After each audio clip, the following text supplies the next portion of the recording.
प्रेम से बोलिए बृहस्पति देव की जय। प्यारे भक्तों, आज बृहस्पतिवार के दिन सुने बृहस्पतिवार व्रत कथा। बृहस्पतिवार का व्रत करने और कथा सुनने से बृहस्पति देव अपने भक्तों की सभी मनोकामना को पूर्ण करते हैं।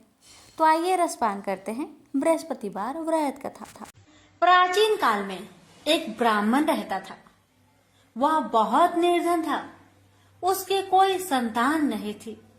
उसकी स्त्री बहुत मलिनता के साथ रहती थी। वह स्नान न करती। इससे ब्राह्मण देवता बड़े दुखी थे। बेचारे बहुत कुछ कहते थे, किंतु उसका कुछ परिणाम न निकला। भगवान की कृपा से ब्राह्मण की स्त्री के कन्या रूपी रत्न पैदा हुआ। कन्या बड़ी होने पर प्रता स्नान करके विष्णु भगवान का जाप हुआ। बृहस्पतिवार का व्रत करने लगी। अपने पूजन पाठ को समाप्त करके विद्यालय जाती तो अपनी मुट्ठी में जौ भर के ले जाती और पाठशाला के मार्ग में डालती जाती। जब ये जौ स्वर्ण के हो जाते, लौटते समय उनको बीनकर अपने घर ले आती थी।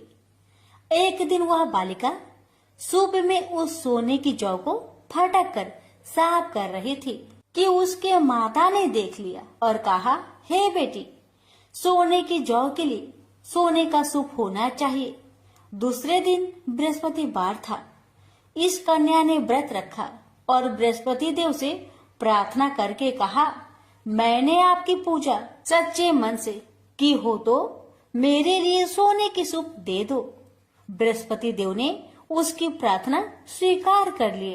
रोजाना की तरह वह कन्या जौ फैलाती हुई जाने लगी। जब लौटकर जौ बीन रही थी तो बृहस्पति देव की कृपा से सोने का सूप मिला। उसे वह घर ले आई और उसमें जौ साफ करने लगी, परंतु उसकी माँ का वही ढंग रहा।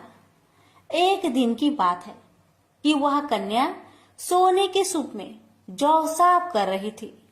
उस समय उस शहर का राजपुत्र वहां से होकर निकला। इस कन्या के रूप और कार्य को देखकर मोहित हो गया तथा अपने घर आकर भोजन तथा जल त्याग कर उदास होकर लेट गया। राजा को इस बात का पता लगा तो अपने प्रधानमंत्री के साथ उसके पास गए और बोले, हे बेटा, तुम्हें किस बात का कष्ट है? किसी ने अपमान किया है अथवा और कोई कारण हो सो कहो। मैं वही कार्य करूंगा जिससे तुम्हें प्रसन्नता हो। अपने पिता की राजकुमार ने बातें सुनी तो वह बोला, मुझे आपकी कृपा से किसी बात का दुख नहीं है। किसी ने मेरा अपमान नहीं किया है, परंतु मैं उस लड़की से विवाह करना चाहता हूँ जो सोने की सूप में जौ साफ कर रही थी। यह सुनकर राजा आश्चर्य में पड़ गया और बोला, हे बेटा, इस तरह की कन्या का पता तुम्हें लगाओ। मैं उसके साथ तेरा विवाह अवश्य ही करवा दूंगा। राजकुमार ने उस लड़की के घर का पता बतलाया। तब मंत्री उस लड़की के घर गए और ब्राह्मण देवता को सभी हाल बतलाया। ब्राह्मण देवता राजकुमार के साथ अपनी कन्या का विवाह करने के लिए तैयार हो गए तथा विधि विधान के अनुसार ब्राह्मण की कन्या का विवाह राजकुमार के साथ हो गया। कन्या के घर से जाते ही पहले की भांति उस ब्राह्मण देवता के घर में गरीबी का निवास हो गया। अब भोजन के लिए भी अन्न बड़ी मुश्किल से मिलता था। एक दिन दुखी होकर ब्राह्मण देवता अपनी पुत्री के पास गए। बेटी ने पिता की दुखी अवस्था को देखा और अपनी माँ का हाल पूछा। तब ब्राह्मण ने सभी हाल कहा। कन्या ने बहुत सा धन देकर अपने पिता को विदा कर दिया। इस तरह ब्राह्मण का कुछ समय सुखपूर्वक व्यतीत हुआ। कुछ दिन बाद फिर वही हाल हो गया। ब्राह्मण फिर अपनी कन्या के यहाँ गया और सारा हाल कहा तो लड़की बोली, हे पिताजी, आप माता जी को यहाँ लेवा लाओ। मैं उसे विधि बता दूंगी जिससे गरीबी दूर हो जाए। वह ब्राह्मण देवता अपनी स्त्री को साथ लेकर पहुँचे तो अपनी माँ को समझाने लगी, हे माँ, तुम प्रातःकाल प्रथम स्नान आदि करके विष्णु भगवान का पूजन करो तो सब दरिद्रता दूर हो जाएगी।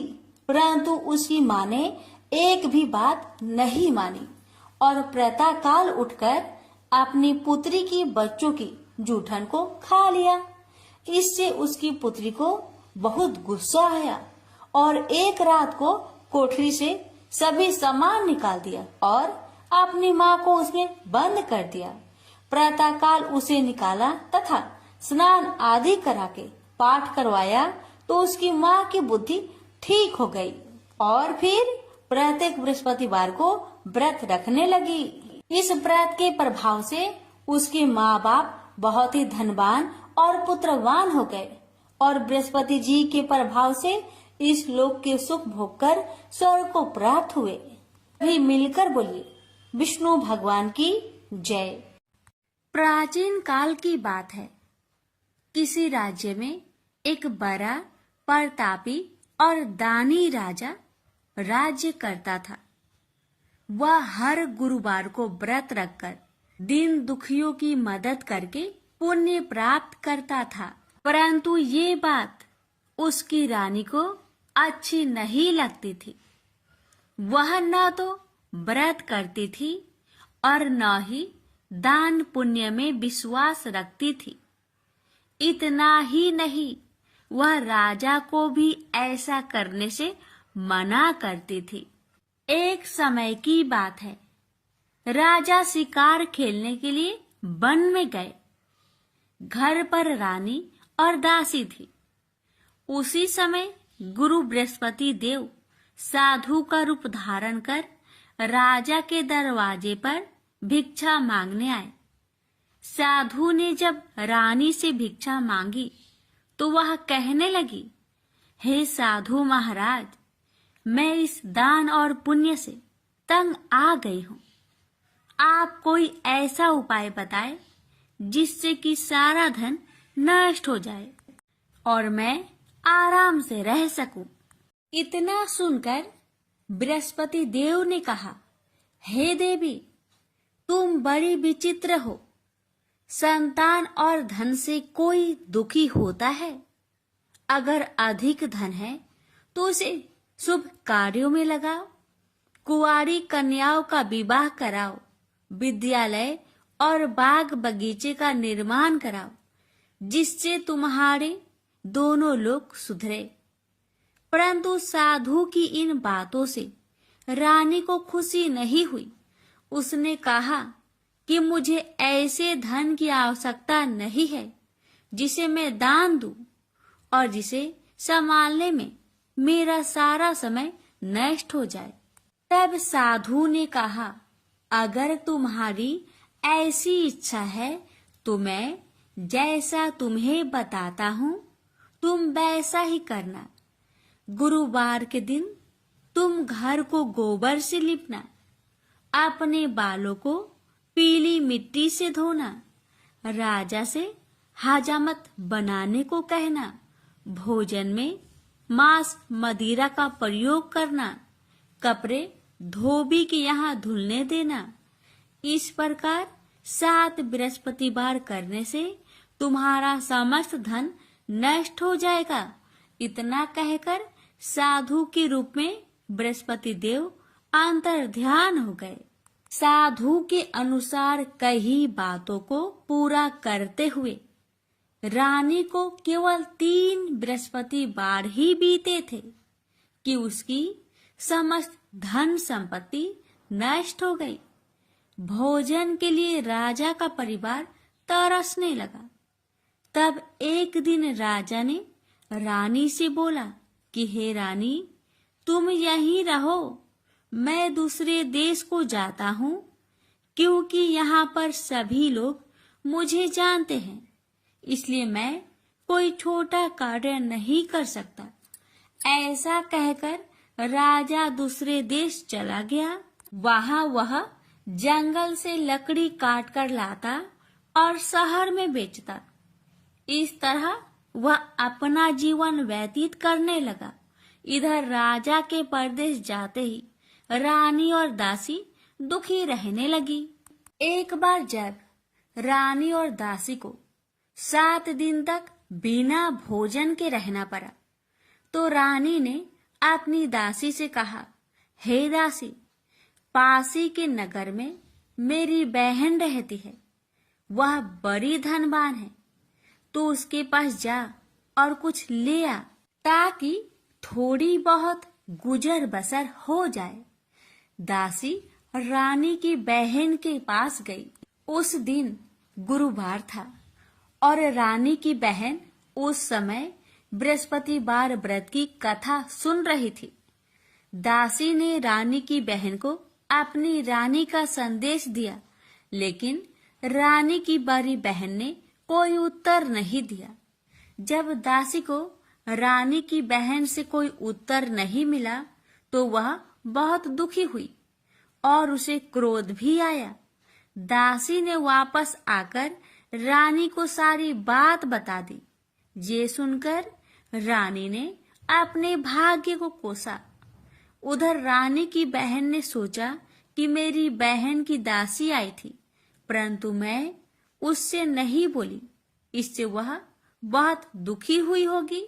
कथा सुनकर और पूजा समाप्त करके वह अपनी बहन के घर आई और कहने लगी, हे बहन, मैं बृहस्पतिवार का व्रत कर रही थी। तुम्हारी दासी मेरे घर आई थी, परंतु जब तक कथा होती है तब तक ना तो उठते हैं और ना ही बोलते हैं, इसलिए मैं नहीं बोली। बताओ दासी, क्यों आई थी? रानी बोली, बहन, तुमसे क्या छिपाऊं? हमारे घर में खाने तक को अनाज नहीं था। ऐसा कहते कहते रानी की आंखें भर आई।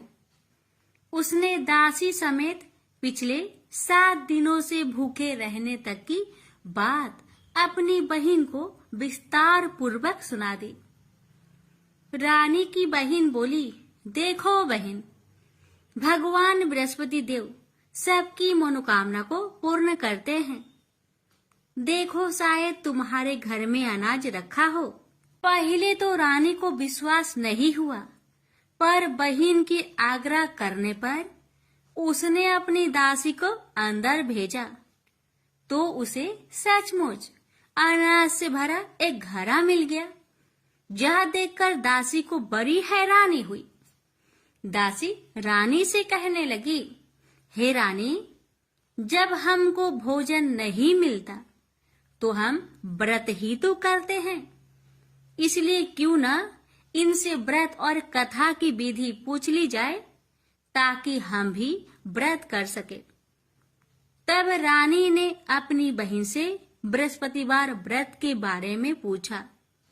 उसकी बहन ने बताया, बृहस्पतिवार के व्रत में चने की दाल और मुनक्का से विष्णु भगवान का केले के जड़ में पूजन करे तथा दीपक जलाए, व्रत कथा सुने और पीला भोजन ही करे। इससे बृहस्पति देव प्रसन्न होते हैं। व्रत और पूजन विधि बताकर रानी की बहन अपने घर लौट आई। 7 दिन के बाद जब गुरुवार आया तो रानी और दासी ने व्रत रखा। घुड़सार में जाकर चना और गुड़ लेकर आई। फिर उससे केले की जड़ तथा विष्णु भगवान का पूजन किया। अब पीला भोजन कहाँ से आए? इस बात को लेकर दोनों बहुत दुखी थे। चूंकि उन्होंने व्रत रखा था, इसलिए बृहस्पति देव उनसे प्रसन्न थे। इसलिए वे एक साधारण व्यक्ति का रूप धारण कर 2 थालों में सुंदर पीला भोजन दासी को दे गए। भोजन पाकर दासी प्रसन्न हुई और फिर रानी के साथ मिलकर भोजन ग्रहण किया। उसके बाद वे सभी गुरुवार को व्रत और पूजन करने लगी। बृहस्पति भगवान की कृपा से उनके पास फिर से धन संपत्ति आ गई, परंतु रानी फिर से पहले की तरह आलस्य करने लगी। तब दासी बोली, देखो रानी, तुम पहले भी इस प्रकार आलस्य करती थी। तुम्हें धन रखने में कष्ट होता था, इस कारण सभी धन नष्ट हो गया, और अब जब भगवान बृहस्पति की कृपा से धन मिला है तो तुम्हें फिर से आलस्य होता है। रानी को समझाते हुए दासी कहती है कि बड़ी मुसीबतों के बाद हमने यह धन पाया है, इसलिए हमें दान पुण्य करना चाहिए, भूखे मनुष्य को भोजन कराना चाहिए और धन को शुभ कार्य में खर्च करना चाहिए, जिससे तुम्हारे कुल का यश बढ़ेगा, स्वर्ग की प्राप्ति होगी और पितृ प्रसन्न होंगे। दासी की बात मानकर रानी अपना धन शुभ कार्य में खर्च करने लगी, जिससे पूरे नगर में उसका यश फैलने लगा। बृहस्पतिवार व्रत कथा के बाद श्रद्धा के साथ आरती की जानी चाहिए। इसके बाद प्रसाद बांटकर उसे ग्रहण करना चाहिए। एक दिन राजा दुखी होकर जंगल में एक पेड़ के नीचे आसन जमाकर बैठ गया। वह अपनी दशा को याद करके व्याकुल होने लगा। बृहस्पतिवार का दिन था। एकाएक उसने देखा कि निर्जन वन में एक साधु प्रकट हुए। वह साधु भेष में स्वयं बृहस्पति देवता थे। लकड़हारे के सामने आकर बोले, हे लकड़हारे, इस सुनसान जंगल में तू चिंता मग्न क्यों बैठा है? लकड़हारे ने दोनों हाथ जोड़कर प्रणाम किया और उत्तर दिया, महात्मा जी, आप सब कुछ जानते हैं, मैं क्या कहूँ? यह कहकर रोने लगा और साधु को अपनी आत्मकथा सुनाई। महात्मा जी ने कहा, तुम्हारी स्त्री ने बृहस्पति के दिन बृहस्पति भगवान का निरादर किया है, जिसके कारण रुष्ट होकर उन्होंने तुम्हारी यह दशा कर दी। अब तुम चिंता को दूर करके मेरे कहने पर चलो तो तुम्हारे सब कष्ट दूर हो जाएंगे और भगवान पहले से भी अधिक संपत्ति देंगे। तुम बृहस्पतिवार के दिन कथा किया करो। 2 पैसे के चने मुनक्का लाकर उसका प्रसाद बनाओ और शुद्ध जल से लोटे में शक्कर मिलाकर अमृत तैयार करो। कथा के पश्चात अपने सारे परिवार और सुनने वाले प्रेमियों में अमृत व प्रसाद बांटकर आप भी ग्रहण करो। ऐसा करने से भगवान तुम्हारी सब मनोकामनाएं पूरी करेंगे। साधु के ऐसे वचन सुनकर लकड़हारा बोला, हे प्रभु, मुझे लकड़ी बेचकर इतना पैसा नहीं मिलता जिससे भोजन के उपरांत कुछ बचा सकूं। मैंने रात्रि में अपने स्त्री को व्याकुल देखा है और मेरे पास कुछ भी नहीं जिससे मैं उसकी खबर मंगा सकूं। साधु ने कहा, हे लकड़हारे, तुम किसी बात की चिंता मत करो। बृहस्पति के दिन तुम रोजाना की तरह लकड़ियां लेकर शहर को जाओ। तुम्हारे रोज से दुगुना धन प्राप्त होगा, जिससे तुम भली भांति भोजन कर लोगे तथा बृहस्पति देव की पूजा का सामान भी आ जाएगा। इतना कहकर साधु अंतर्ध्यान हो गए। धीरे धीरे समय व्यतीत होने पर फिर वही बृहस्पतिवार का दिन आया। लकड़हारा जंगल से लकड़ी काटकर किसी शहर में बेचने गया। उसे उस दिन और दिन से अधिक पैसा मिला। राजा ने चना गुड़ आदि लाकर गुरुवार का व्रत किया। उस दिन से उसके सभी कलेश दूर हुए। परंतु जब दोबारा गुरुवार का दिन आया तो बृहस्पतिवार का व्रत करना भूल गया। इस कारण बृहस्पति भगवान नाराज हो गए। उस दिन उस नगर के राजा ने विशाल यज्ञ का आयोजन किया तथा शहर में यह घोषणा करा दी कि कोई भी मनुष्य अपने घर में भोजन न बनावे, न आग जलावे। समस्त जनता मेरे यहाँ भोजन करने आवे। इस आज्ञा को जो न मानेगा उसे फांसी की सजा दी जाएगी। इस तरह की घोषणा श्यामपुर नगर में करवा दी गई। राजा की आज्ञा अनुसार शहर के सभी लोग भोजन करने गए, लेकिन लकड़हारा कुछ देर से पहुंचा, इसलिए राजा उसको अपने साथ घर लिवा ले गए और ले जाकर भोजन करा रहे थे। तो रानी की दृष्टि उस खूंटी पर पड़ी जिस पर उसका हार लटका हुआ था। वह वहां पर दिखाई नहीं दिया। रानी ने निश्चय किया कि मेरा हार इस मनुष्य ने चुरा लिया है। उसी समय सिपाहियों को बुलवाकर उसको कारागार में डलवा दिया। जब लकड़हारा कारागार में पड़ गया और बहुत दुखी होकर विचार करने लगा कि ना जाने कौन से पूर्व जन्म के कर्म से मुझे यह दुख प्राप्त हुआ है, और उसी साधु को याद करने लगा जो कि जंगल में मिला था।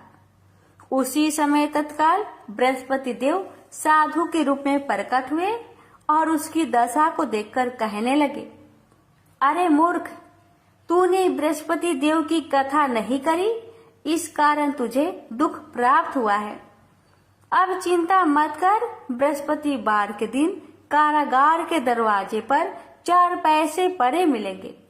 उनसे तू बृहस्पति देव की पूजा करना, तेरे सभी कष्ट दूर हो जाएंगे।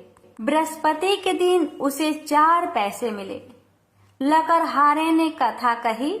उसे रात्रि को बृहस्पति देव ने उस नगर के राजा को सपने में कहा, हे राजा, तुमने जिस आदमी को कारागार में बंद किया है वह निर्दोष है, वह राजा है, उसे छोड़ देना। रानी का हार उसी खूंटी पर लटका है। अगर तू ऐसा नहीं करेगा तो मैं तेरे राज्य को नष्ट कर दूंगा। इस तरह रात्रि के सपनों को देखकर राजा प्रातः काल उठा और खूंटी पर हार देखकर लकड़हारे को बुलाकर क्षमा मांगी तथा लकड़हारे को योग सुंदर वस्त्र आभूषण देकर विदा कर दिया। बृहस्पति देव की आज्ञा अनुसार लकड़हारा अपने नगर को चल दिया। राजा जब अपने नगर के निकट पहुंचा तो उसे बड़ा आश्चर्य हुआ। नगर में पहले से अधिक बाग, तालाब, कुएं तथा बहुत सी धर्मशाला, मंदिर आदि बन गई है। राजा ने पूछा, यह किसका बाग और धर्मशाला है? तब नगर के सब लोग कहने लगे, यह सब रानी और बांदी की है। तो राजा को आश्चर्य हुआ और गुस्सा भी आया। जब रानी ने यह खबर सुनी कि राजा आ रहे हैं तो उन्होंने बांदी से कहा कि हे दासी, देख, राजा हमको कितनी बुरी हालत में छोड़ गए थे। हमारी ऐसी हालत देखकर वह लौट न जाए, इसलिए तू दरवाजे पर खड़ी हो जा। आज्ञा अनुसार दासी दरवाजे पर खड़ी हो गई। राजा आए तो उन्हें अपने साथ लिवा लाई। तब राजा ने क्रोध करके अपनी रानी से पूछा कि यह धन तुम्हें कैसे प्राप्त हुआ? तब उन्होंने कहा, हमें यह सब धन बृहस्पति देव के इस व्रत के प्रभाव से प्राप्त हुआ है। राजा ने निश्चय किया कि 7 रोज बाद तो सभी बृहस्पति देव का पूजन करते हैं, परंतु मैं प्रतिदिन दिन में 3 बार कहानी तथा रोज व्रत किया करूंगा। अब हर समय राजा ने दुपट्टे में चने की दाल बांधी रहती तथा दिन में 3 बार कहानी कहता। एक रोज राजा ने विचार किया कि चलो अपनी बहन के यहाँ हो आवे। इस तरह निश्चय कर राजा घोड़े पर सवार हो अपनी बहन के यहाँ को चलने लगा। मार्ग में उसने देखा कि कुछ आदमी एक मुर्दे को लिए जा रहे हैं। उन्हें रोककर राजा कहने लगा, अरे भाइयों, मेरी बृहस्पति देव की कथा सुन लो। वे बोले, लो, हमारा तो आदमी मर गया है, इसको अपनी कथा की परी है, परंतु कुछ आदमी बोले, अच्छा कहो, हम तुम्हारी कथा भी सुनेंगे। राजा ने दाल निकाली और जब कथा आधी हुई थी कि मुर्दा हिलने लग गया, और जब कथा समाप्त हो गई तो राम राम करके मनुष्य उठकर खड़ा हो गया। आगे मार्ग में उसे एक किसान खेत में हल चलाता मिला। राजा ने उसे देख और उससे बोले, अरे भैया, तुम मेरी बृहस्पतिवार की कथा सुन लो। किसान बोला, जब तक मैं तेरी कथा सुनूंगा तब तक 4 हरैया जोत लूंगा। जा अपनी कथा किसी और को सुनाना। इस तरह राजा आगे चलने लगा। राजा के हटते ही बैल पछाड़ खाकर गिर गए तथा किसान के पेट में बड़ी जोर का दर्द होने लगा। उस समय उसकी माँ रोटी लेकर आई। उसने जब यह देखा तो अपने पुत्र से सब हाल पूछा और बेटे ने भी सभी हाल कह दिया। तो बुढ़िया दौड़ी दौड़ी उस घोड़ सवार के पास गई और उससे बोली कि मैं तेरी कथा सुनूंगी, तू अपनी कथा मेरे खेत पर चलकर ही कहना। राजा ने बुढ़िया के खेत पर जाकर कथा कही। इसके सुनते ही वह बैल उठ खड़ा हुई तथा किसान के पेट का दर्द भी बंद हो गया। राजा अपनी बहन के घर पहुंचा। बहन ने भाई की खूब मेहमानी की। दूसरे रोज प्रातः काल राजा जागा तो वह देखने लगा कि सब लोग भोजन कर रहे हैं। राजा ने अपनी बहन से कहा, ऐसा कोई मनुष्य है जिसने भोजन नहीं किया हो? मेरी बृहस्पतिवार की कथा सुन ले। बहन बोली, हे भैया, यह देश ऐसा ही है कि पहले यहाँ लोग भोजन करते हैं, बाद में अन्य काम करते हैं। अगर कोई पड़ोस में हो तो देख आऊं। वह ऐसा कहकर देखने चली गई, परंतु उसे कोई ऐसा व्यक्ति नहीं मिला जिसने भोजन न किया हो। अतः वह एक कुम्हार के घर गई जिसका लड़का बीमार था। उसे मालूम हुआ कि उनके यहाँ 3 रोज से किसी ने भोजन नहीं किया है। रानी ने अपने भाई की कथा सुनने के लिए कुम्हार से कहा। वह तैयार हो गया। राजा ने जाकर बृहस्पतिवार की कथा कही, जिसको सुनकर उसका लड़का ठीक हो गया। अब तो राजा की प्रशंसा होने लगी। एक रोज राजा ने अपनी बहन से कहा कि हे बहन, हम अपने घर को जाएंगे, तुम भी तैयार हो जाओ। राजा की बहन ने अपनी सास से कहा। सास ने कहा, हाँ चली जा, परंतु अपने लड़कों को मत ले जाना, क्योंकि तेरे भाई के कोई औलाद नहीं है।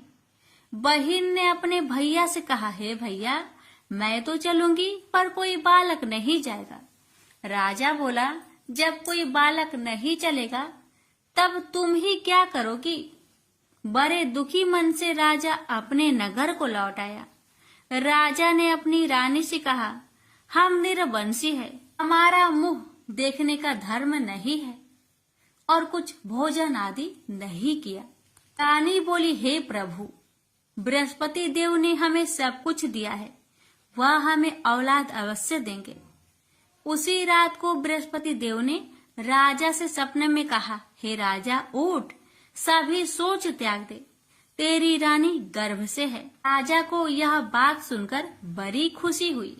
9वें महीने में उसके गर्भ से एक सुंदर पुत्र पैदा हुआ। तब राजा बोला, हे रानी, स्त्री बिना भोजन के रह सकती है, पर बिना कहे नहीं रह सकती। जब मेरी बहन आवे तुम उससे कुछ मत कहना। रानी ने सुनकर हाँ कर दिया। जब राजा की बहन ने यह शुभ समाचार सुना तो वह बहुत खुश हुई तथा बधाई लेकर अपने भाई के यहाँ आई। तभी रानी ने कहा, घोड़ा चढ़कर तो नहीं आई, गधा चढ़ी आई। राजा की बहन बोली, भाभी, मैं इस प्रकार न कहती तो तुम्हें औलाद कैसे मिलती? बृहस्पति देव ऐसे ही हैं, ऐसी जिसके मन में कामनाएं हैं सभी को पूर्ण करते हैं। जो सदा भावना पूर्वक बृहस्पतिवार का व्रत करता है, एवं कथा पढ़ता अथवा सुनता है, दूसरों को सुनाता है, बृहस्पति देव उसकी सभी मनोकामना पूर्ण करते हैं। तो प्रेम से बोलिए बृहस्पति भगवान की जय हो। प्यारे भक्तों, अब आइए रसपान करते हैं गुरुवार महालक्ष्मी जी की व्रत कथा। इस कथा को सुनने अथवा पढ़ने से सभी मनोकामना पूर्ण हो जाती है। भारत वर्ष के सौराष्ट्र देश में द्वापर युग की यह कहानी हुई है। सौराष्ट्र में उस समय भद्रश्रवा नाम के राजा थे। वे बड़े पराक्रमी राजा थे। 4 वेद, 6 शास्त्र, 18 पुराणों का उन्हें ज्ञान था। उनकी रानी का नाम सूरत चंद्रिका था। रानी देखने में सुंदर और सुलक्षणा थी तथा पतिव्रता थी। उन दोनों को 7 पुत्र तथा उनके बाद एक कन्या का वरदान मिला था। कन्या का नाम श्याम बाला था। एक बार महालक्ष्मी जी के मन में आया कि जाकर उस राजा के राजप्रसाद में रहे। इससे राजा को दुगनी धन दौलत की प्राप्ति होगी और वह इस धन दौलत से अपनी प्रजा को और सुख दे पाएगा। गरीब के घर अगर रहे और उन्हें धन दौलत प्राप्त हो तो वह स्वार्थी की तरह केवल अपने ऊपर ही खर्च करेगा। यह सोचकर श्री महालक्ष्मी जी ने बूढ़ी ब्राह्मण स्त्री का रूप धारण किया। हाथ में लाठी लिए लाठी के सहारे रानी के द्वार तक पहुंची।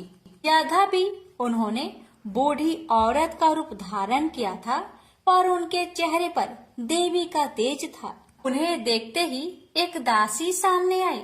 उसने इनका नाम, धाम, काम, धर्म पूछ डाला। वृद्ध ब्राह्मण का रूप धारित माता लक्ष्मी ने कहा, पालिके, मेरा नाम कमला है।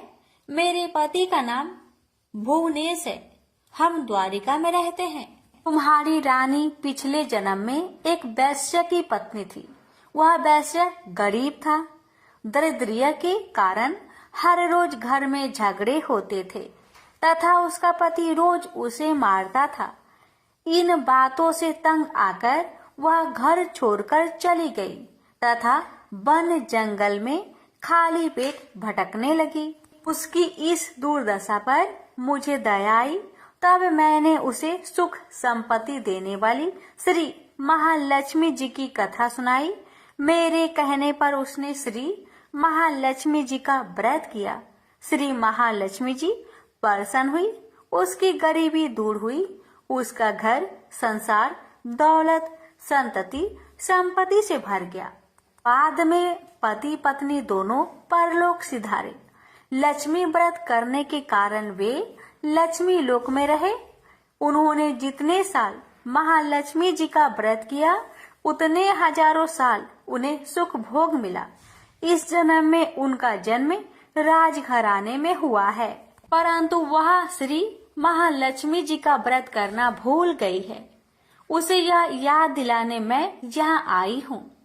बुढ़िया की बातें सुनकर दासी ने उन्हें प्रणाम किया तथा श्री महालक्ष्मी जी का व्रत किस तरह किया जाए इस बारे में पूछा। बुढ़िया रूप धारण किए हुए श्री महालक्ष्मी माता ने दासी को पूजा की विधि तथा महिमा बताई। इसके बाद वह दासी माता को प्रणाम कर रानी को बताने अंदर चली गई। राज वैभव में रहते हुए रानी को अपने ऐश्वर्य का बहुत घमंड हुआ था। संपत्ति तथा अधिकार के वजह से वह उन्मत्त हो गई थी। दासी द्वारा बताई गई बुढ़िया की बातें सुनकर वह आग बबूला हो गई और राजद्वार पर आकर बुढ़िया रूपी श्री महालक्ष्मी पर बरस पड़ी। उसे यह मालूम नहीं था कि श्री महालक्ष्मी माता बुढ़िया का रूप धारण किए द्वार तक आई हैं, परंतु रानी का इस कदर रुख बर्ताव तथा अपना अनादर देखकर माता ने वहां ठहरना ठीक ना समझा। वे वहां से चल पड़ी। राह में उन्हें राजकुमारी श्यामबाला मिली। उन्होंने श्यामबाला को सारी बात बताई। श्यामबाला ने अपनी ओर से श्री महालक्ष्मी माता से क्षमा मांगी। माता को उस पर दया आई। उन्होंने श्याम बाला को श्री महालक्ष्मी व्रत के बारे में बताया। उस दिन अगहन यानी मार्गशीर्ष माह का पहला गुरुवार था। श्याम बाला ने परम श्रद्धा से श्री महालक्ष्मी जी का व्रत रखा। फल स्वरूप राजा सिद्धेश्वर के सुपुत्र मालाधर से उसका विवाह हुआ। वह धन दौलत ऐश्वर्य वैभव से माला माल हो गई। पति के साथ ससुराल में आनंद से दिन बिताने लगी। इधर श्री महालक्ष्मी का रानी पर प्रकोप हुआ। फलस्वरूप राजा भद्रसर्वा का राज्य एवं राज कारोबार नष्ट हो गया, जहाँ तक कि खाने की लाले पड़ गए।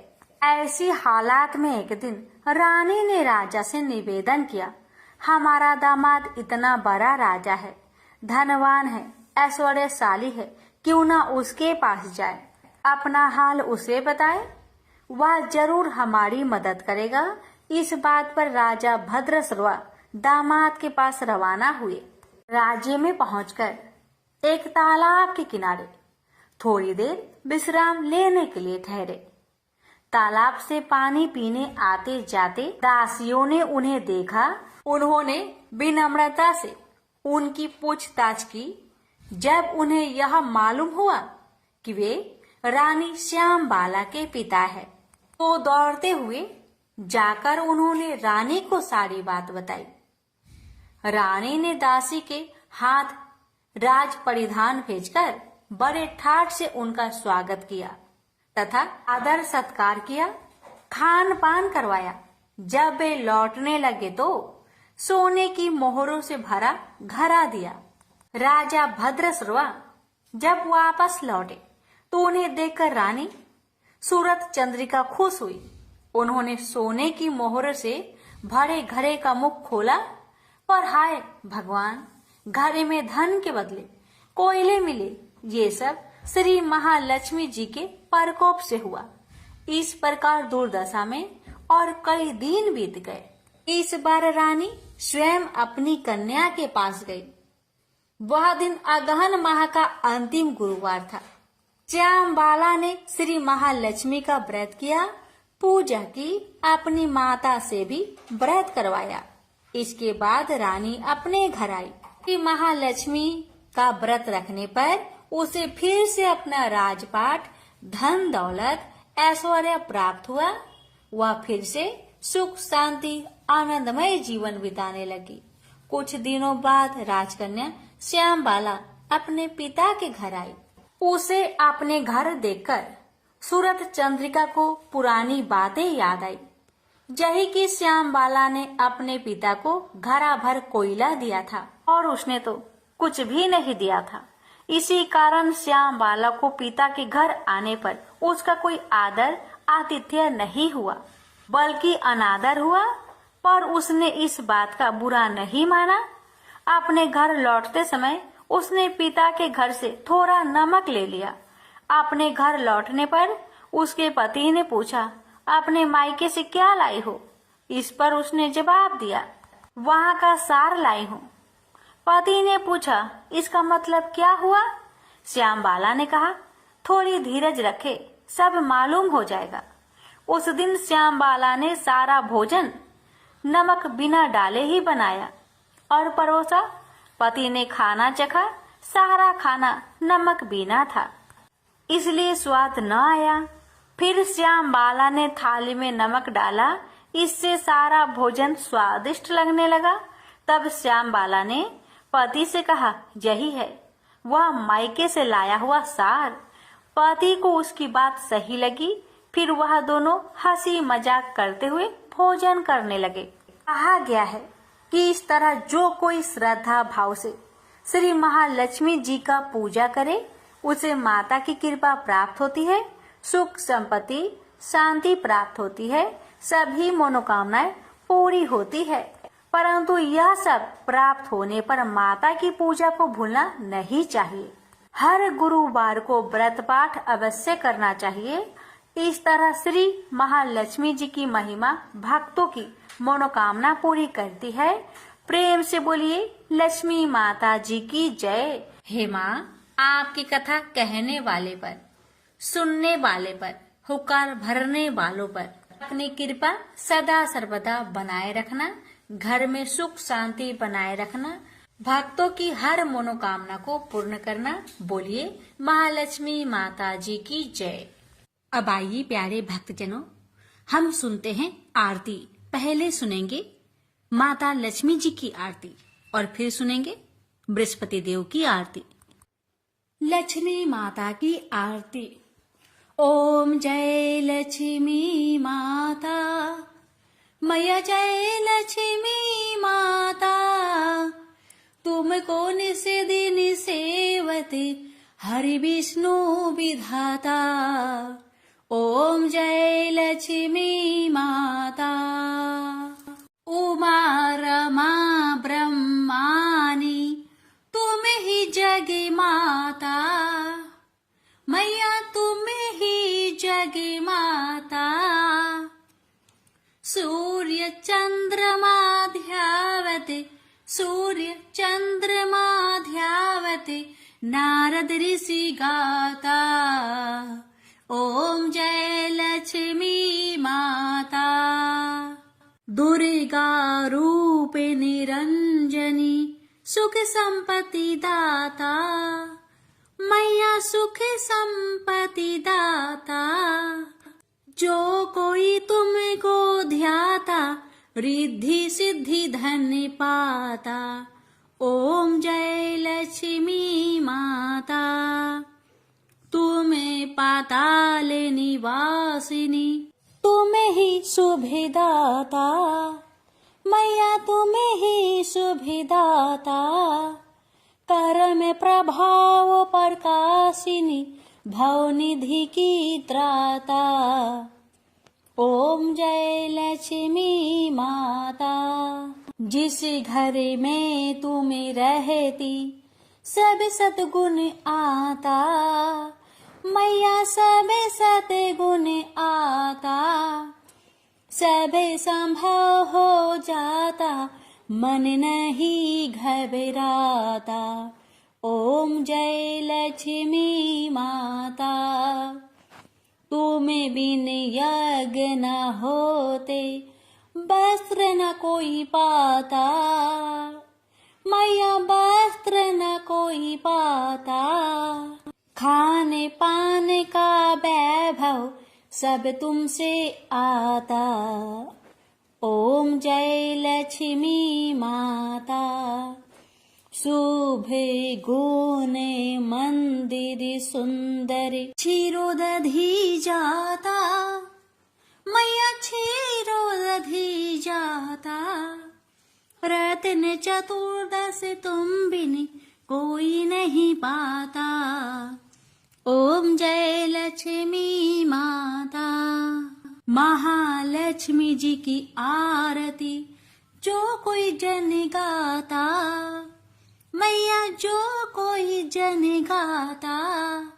उरे आनंद समाता, पाप उतर जाता।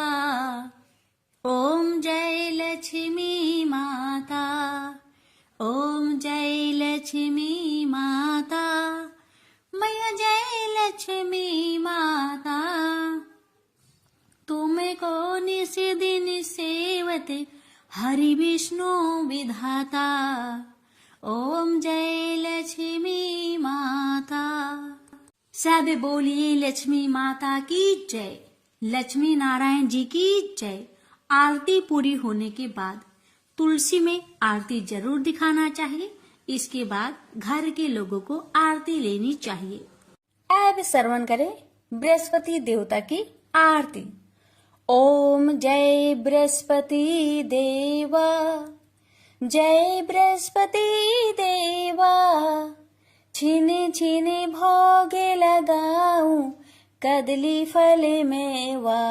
ओम जय बृहस्पति देवा।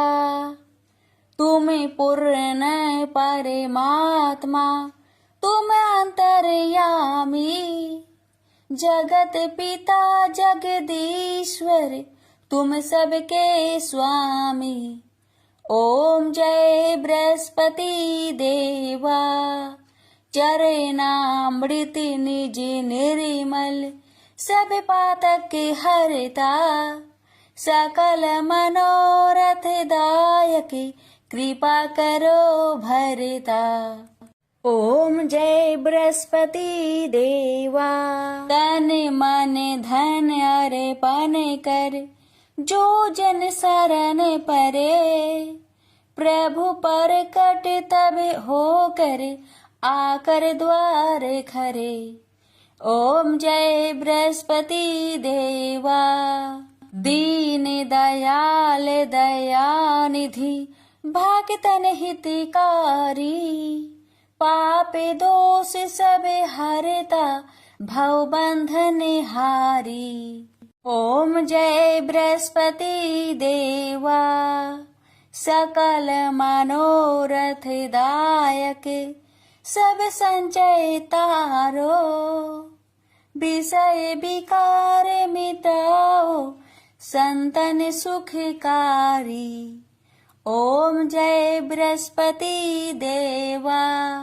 जो कोई आरती तेरी प्रेम सहित गावे ज्येष्ठ आनंद बंद सो निश्चय पावे। ओम जय बृहस्पति देवा। प्रेम से बोलिए बृहस्पति देव की जय।